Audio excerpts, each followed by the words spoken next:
para sa isang rider na rape niya ang kanyang pasahero at pagkatapos pagnanakawan pa, yan ay gawain ng isang taong wala sa katinuan. At sino yung mga taong wala sa katinuan?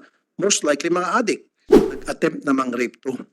Actually, kung hindi lang dumating yung dalawang mag-asawa na napadaan, Mr. Chair, kasi naibaba na nitong rider yung shorts nitong victim, binaba na niya kanyang pantalon, papatungan na lang niya. Suspension lang yan. Sana mabi. That should be sipak.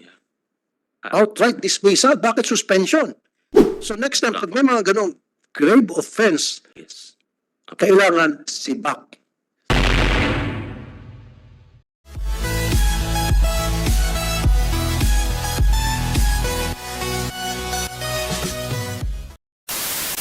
Okay.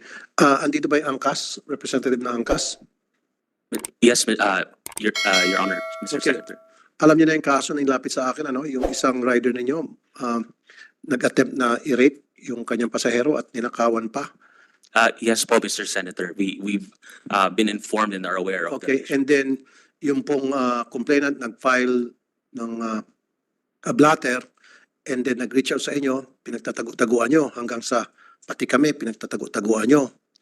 Ganun bang patakaran nyo na pagtatakpan nyo yung mga nagkakamali yung rider?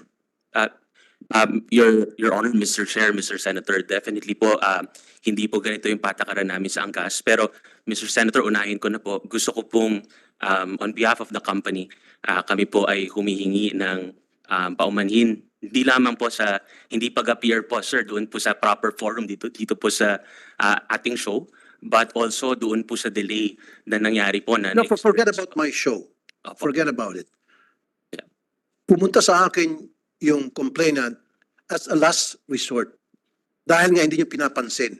Tumaan siya sa proseso. And what is that proseso? Pumunta siya muna sa barangay, nagpa-blatter. Pumunta siya sa PNP, pa-blatter. And then tinawagan kayo para kunin yung pangalan ng rider ninyo sapagkat ninakaw nga yung wallet at saka cellphone. Nandun yung mga information about the rider. Kinukuha sa inyo, ayaw nyo.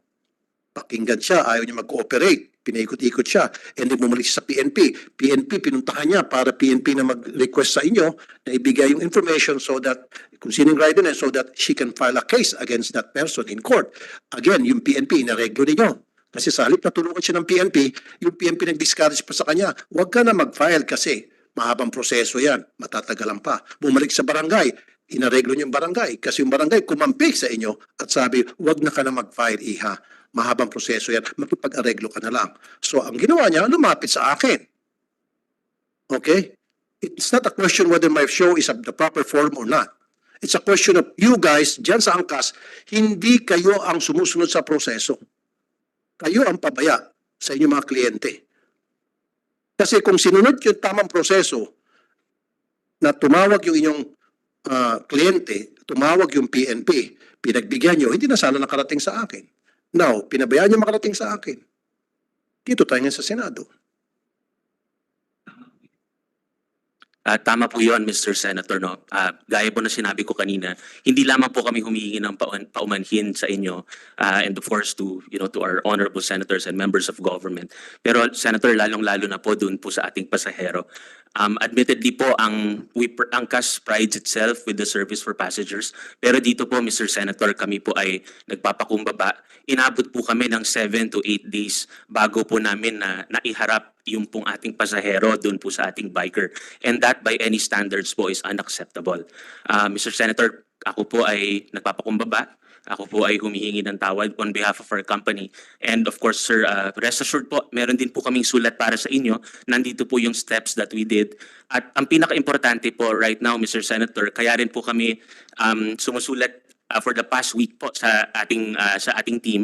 It's really ang priority po namin is yung ating pasahero. We want to offer counseling, we want to offer legal advice, medical service. But we understand that disappointed po yung pasahero sa amin. Ang priority lang po namin sa ngayon, maalagaan mo na siya.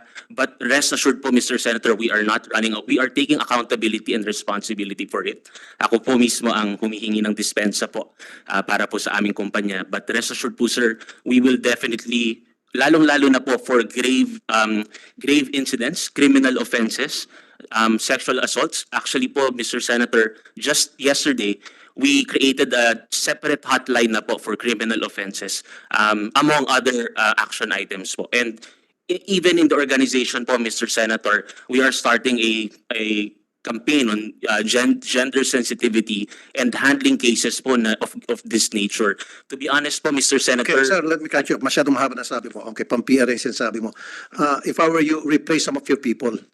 Kasi may mga tao kayo dyan na hindi sumusunod siguro sa patakaran ng inyong kumpanya na kapag mayroong problema ang kliyente natin, asikasuhin agad. Hindi eh. Pinaikot-ikot.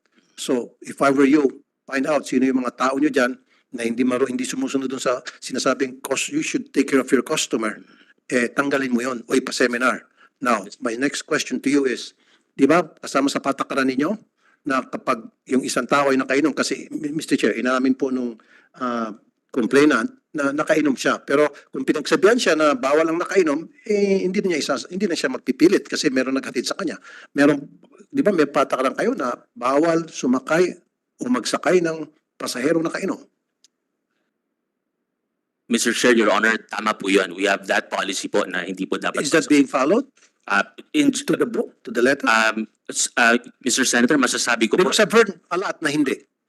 Mr. Senator, I would say na generally po talagang nasusunod po ito. Generally, yes. But dahil po dito sa insidenteng nangyari, nakikita po natin na meron pa rin pong iilan na nakakalusot po. Okay. And definitely, sir, we will deal with these. To your point also, sir, yung pong accountability sa tao namin, makakaasa po kayo on that front. How often do you conduct drug testing sa inyong mga riders?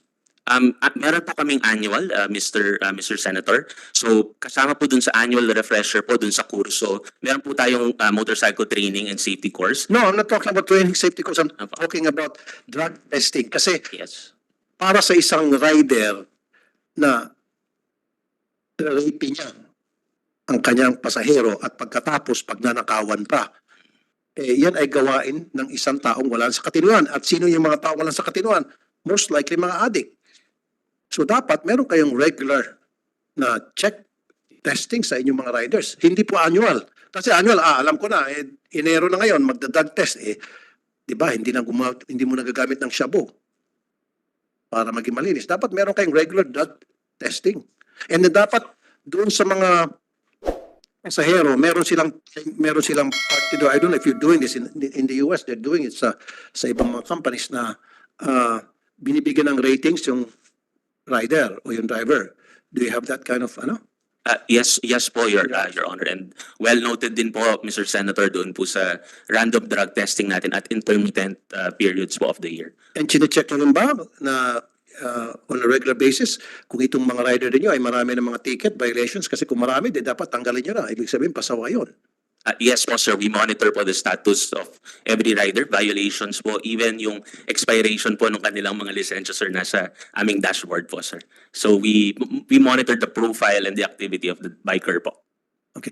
Lastly na lang, Mr. Chair, siguro we have to come up with some legislation to protect the riding public against some riders. Hindi naman lahat, Hindi naman lahat. Ayoko naman madama yung buong kumpanya mo at saka lahat ng yung iba pong mga riders. But I want to protect itong mga pasahero ninyo, yung mga kliyente nyo. You should protect them because you will not be in business kung hindi dahil sa inyong mga pasaheros. So you should take care of your pasaheros first and foremost. Di ba may kasabihan pa nga, customer is always right? You should abide to that saying. Okay? Yan lang po, Mr. Chair. Thank you po. Tulpo, pero idagdagan ko, may winaw from angkas. Anong status na nung kaso? Sa kasalukuyan, Mr. Chair, Your Honor, yung pong biker that has been accused has been suspended. Hinarap na po natin siya doon po sa barangay at sa kapulisan. We have been trying to reach out po, Senator Raffy, to the family of the victim. In fact, pinuntahan po namin sa kanila pong tirahan to offer po yung counseling, to offer basically po. Criminal case, may final kayo? May na-file? Our- Sabi kasi ni Senator Tulfo, inareglo nyo pa. Siguro po, just to clarify, Mr. Chair and Senator, yung pong the entire process po doon po sa barangay at sa police, bawal po kami pumasok doon sa loob. So, it was So, sorry, Mr. Chair, makasing, that's BS. That's plain and simple BS. Bawal makapasok. Nareglo nyo yung PNP, nareglo nyo yung yung barangay. Kasi para sabihin ng police, Mr. Chair, huwag ka na kasing mag-file ng kaso, ang habang proseso yan. Sakit sa ulo, etc. etc. Magkipag-arreglo ka na lang, pumunta ka na lang, makipagkita ka na lang sa kanila. O yan yung mga salita ng mga polis na naareglo. Ganon din sa barangay. And then, hindi makikipag-areglo sa inyo ang complainant because I made sure. Binigyan ko po ng pera, Mr. Chair, yung complainant para hindi siya makipag-areglo. Sabi ko, huwag ka makipag-areglo, bigyan natin ng leksyon itong ng walang iya sa'yo, itong rider. I want him in jail. Okay? Salamat, Senator Tulfo. Can you confirm that na inareglo nyo, hindi nyo inareglo, pero sinuspende nyo lang yung rider? Opo, sir. We definitely suspended the rider, point number 1.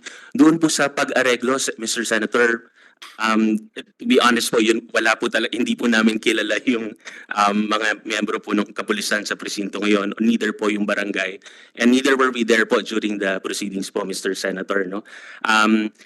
Hindi ko po alam kung ano po yung dahilan ng ating opisyales, ng mga kapulisan at barangay for them to say na aregluhin mo na lang. Ang alam po namin, Mr. Senator, doon po yata sa dulo, ito po yung huling araw po na nakikipag-usap ako sa amin yung pasahero. Meron po silang nilagdaang kasulatan na meron pong final step which is magkikita daw po sa opisina at doon po sila mag-uusap kung ano po yung mga nawala at magkano po yung danyos as a first step po among the other next steps. But Mr. Senator, hindi po, sabi ko nga po, it's not an excuse for what happened and it's really the welfare of the passenger that's our priority at the moment. Mr. Chair, makasingit ulit. Go ahead, Senator. O sabi mo, magkikita sa isang office para doon sabihin kung ano yung mga nawala, papalitan. Alam mo ba sabi ng barangay? Kasi mahal yung pagpresyo sa mga gamit na nawala. Doon pa lamang malinaw na yung taga-barangay na mamamagitan, inaareglo na, paano niya masasabi na mahal yung hinihingi na perang kapalit ng cellphone na nawala? Kung magkano yung mga laman sa wallet, etc. At saka isa pa, anong pangalan niyo po ulit, sir? Mr. Senator, Jauro po. Jauro po. Mr. Jauro, bakit suspension lang? Nag-attempt namang rape to. Actually, kung hindi lang dumating yung dalawang mag-asawa na napadaan, Mr. Chair, kasi naibaba na nitong rider yung shorts itong victim, binaba na niya kanyang pantalon, papatungan na lang niya, at nung makita niya may dumaan, kumari pa siya ng takbo, pero bago tumakbo, kinuha mo yung mga wallet, cellphone, pera. So, suspension lang yan. Sana mabi. That should be sipak. Outright dismissal. Bakit suspension? Mr. Senator, yung pong suspension is subject po doon sa investigation na gagawin po ng ating kapulisan. So it's not, hindi po siya parang permanenteng ito po yung action natin, but it's more of habang nag-iimbestiga po yung ating kapulisan, dahil hindi po kami yung mag-iimbestiga, it's really the police officers po.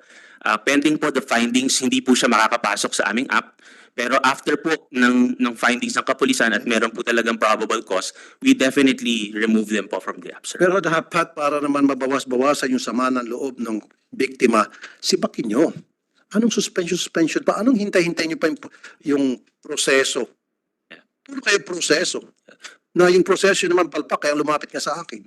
Alam niyo naman talaga nangyari yung muntik na ma-rape yung biktima. You know that kasi tinatago-taguan niyo siya eh. Kasi kung hindi niyo siya tinatago-taguan, then hinarap niyo siya, then you believe na hindi nangyari yun. Mr. Senator, to be honest, tama po kayo. So next time, pag may mga ganong grave offense, Yes.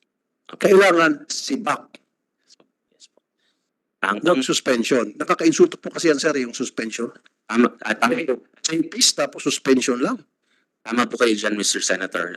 To be honest, now, dalawang linggo po matapos po yung insidente, ang initial po ang assessment po talaga namin is unang-una, masyadong nandoon sa level ng proseso na walang tumingin doon sa...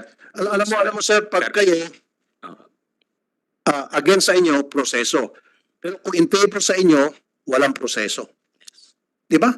in favor sa inyo yung proseso kasi punta ng punta yung tao sa inyo, ayaw yung kausapin. Pero ngayon, yung inyong rider na loko-loko, kailangan dumaan sa proseso. Huwag mo nang suspindihin. Huwag mo nang si Bakit suspindihin lang muna. Hanggang sa kung anong resulta sa investigation ng PNP. Parang hindi nyo pinaniniwalaan yung biktima. Mas pinaniniwalaan nyo yung suspect, yung inyong rider. Di ba? Nag-guess nyo? Pag in favor sa inyo, proseso. Pag against sa inyo, wala nang proseso. Di ba? Kailangan dumaan sa proseso pag pabor sa inyo. Pag hindi pabor sa inyo, hindi na kailangan. So, sir, sibakin nyo na po yung rider na yun. Buti nga, tinanong pala ni Mr. Chairman Tolentino. I want that na dismissed. We hear you po, Mr. Senator, and we will definitely take action on And that. then I'll make sure na hindi na siya pwedeng magtrabaho sa anumang kumpanya dahil delikado siya. He's a danger to the society. Maghanap siya ng ibang trabaho, wag lang yun. Depende lang kung makasuhan siya at makulong kasi I'll make sure he'll pay for it for what he did to the victim. Thank you, Mr. Chair. Thank you very much, Mr. Thank you, Chair. Senator Thank you, Tulfo. Mr. Senator. Any reaction from LTO? Any motu proprio administrative sanction that can be done? Yes sir, pinapako ko na po yung pangalan ng driver para maka-action na rin po LTO. We will immediately impose a preventive and then conduct the hearing. Tapos kung kailangan i-revoke yung lisensya, revoke po namin. Salamat po.